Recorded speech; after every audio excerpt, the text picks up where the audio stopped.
History of Ajloun Castle. The building of the Ajloun Castle was initiated in the year 1184 by the Ayyubid leader Salah ad-Din, a Kurdish military leader who ascended to power and was known for his shrewdness and fierceness in battle.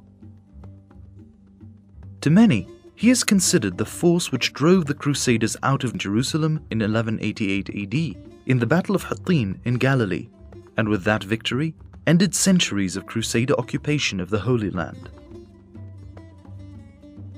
Salah ad-Din commissioned one of his generals, Izz ad-Din Usama, who was also his nephew, to build the Ajloun Castle a few years before the end of the war. The choice for the castle's location was primarily based on its proximity to the major trade and pilgrimage routes between Jerusalem, Damascus, Cairo, and Mecca. The grounds overlooked the nearby Crusaders' castles, and hence it was strategically of great value in monitoring the Crusaders' movement as well.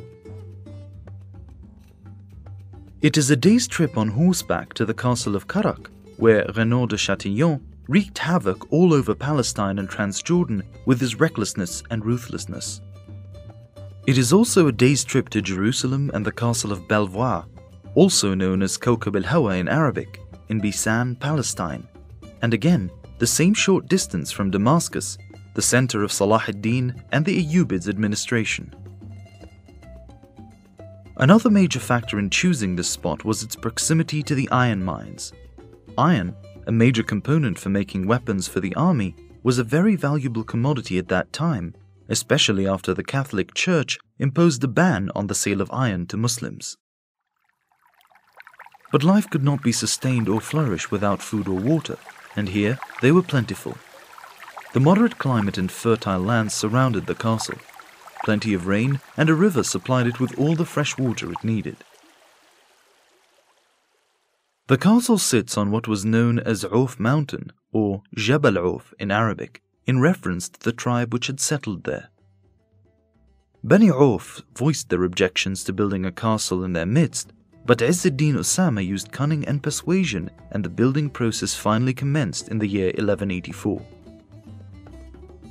He oversaw the building of the core section of the castle with its 4 original towers, which sits in the northwest corner of the castle today. After the death of Salah ad-Din in 1193 AD, a new sultan took office in Damascus. Izz ad-Din Usama fell out of favor with al-Malik al-Adil Saif ad-Din Abi Bakr bin Ayyub. He was accused of treason and imprisoned in the castle of Karak, where he eventually died. Although the original reason for building the Ajloun Castle was purely military in its essence, the castle soon outlived its original purpose and didn't serve as a military post after the Crusaders were driven out of the Holy Lands. It served as an administrative center for the Ayyubid and Mamluk dynasties.